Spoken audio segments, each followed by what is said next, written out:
Bonjour, on est au port du Moulin Blanc à Brest et on va rencontrer aujourd'hui Alexia Barrier et son équipage, The Famous Project, qui prépare aujourd'hui le trophée Jules Verne, une tentative de record en équipage du Tour du Monde avec un équipage 100% féminin. On va voir un petit peu comment elle se prépare à ce grand défi. Yes! We've been staying here for years and years, and now we're itching to leave Pour moi derrière. far away, far away. We knew every corner of the neighborhood. Alors donc Alexia, on est à la barre là, de Idexport. Est-ce que tu peux nous dire un petit peu les subtilités d'une barre, d'un bateau comme ça? Bah, déjà, la grosse différence avec ce dont on a l'habitude, c'est un multicoque. Donc on ne barre pas exactement de la même manière qu'en monocoque. On a dû un peu réapprendre tous nos automatismes en naviguant sur ce type de support. La particularité de Idexport par rapport à notre mode 70 Limosa, c'est qu'il est quand même plus stable et plus haut sur l'eau. Et il a des vitesses moyennes plus importantes, plus facilement atteignables que notre mode 70. La différence à la barre, on va dire, c'est d'arriver à bien anticiper les risées comme sur tous les multicoques, on va dire. La première chose qui m'a surprise en barrant le bateau, c'est dans très peu de vent, le bateau il file, il avance. Je pensais que c'était un gros mammouth qui resterait collé à la piste et finalement non, c'est vraiment une libellule. Je l'adore ce bateau. Et donc là, vous êtes en préparation donc, pour la tentative de trophée Jules Verne que vous allez commencer cet hiver. Ce projet, donc, tu le mènes de bout en bout depuis plus de 2 ans maintenant.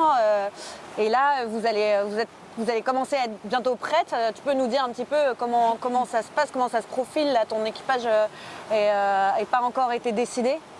Alors oui, il y a eu plusieurs phases dans le projet. D'abord le lancement en 2023, les premières navigations avec le recrutement d'une équipe, donc navigation à bord du mode 70. On a eu un groupe de 30 femmes âgées de 20 à 55 ans avec 8 nationalités et petit à petit on a fini sur une shortlist donc pour arriver à un équipage titulaire de 7 femmes entre 23 et 52 ans. La phase 2025, ça a été vraiment la prise en main de ce support, de ce trimaran de 32 mètres. Aussi beaucoup de travail de révision du matériel, changement de matériel.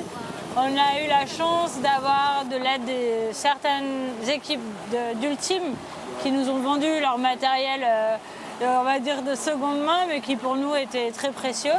Donc voilà, on a continué la préparation step by step en montant en cadence avec les filles sur les entraînements au départ de Brest. Finalement, on se retrouve à voir avec pas mal d'étrangères, assez peu de françaises. Comment ça se fait?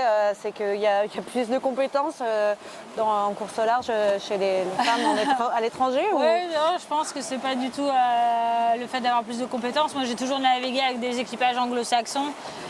J'ai autant d'amis à l'étranger qu'en France et de réseaux aussi. Donc, c'est peut-être une des raisons. La deuxième raison, je pense que c'est que ma co-skipper du Cafari anglaise, elle a aussi beaucoup évolué avec des équipages internationaux.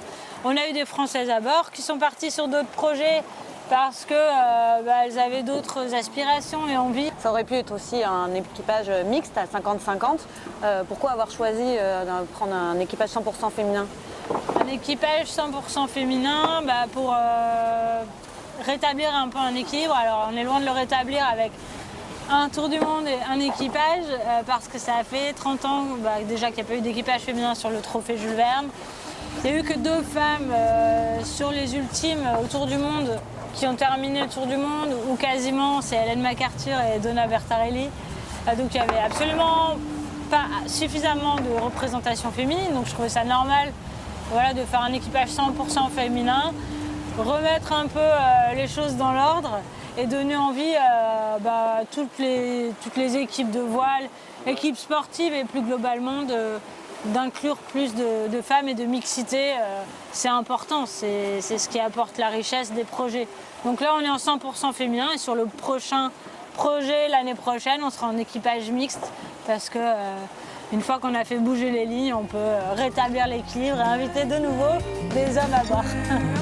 Without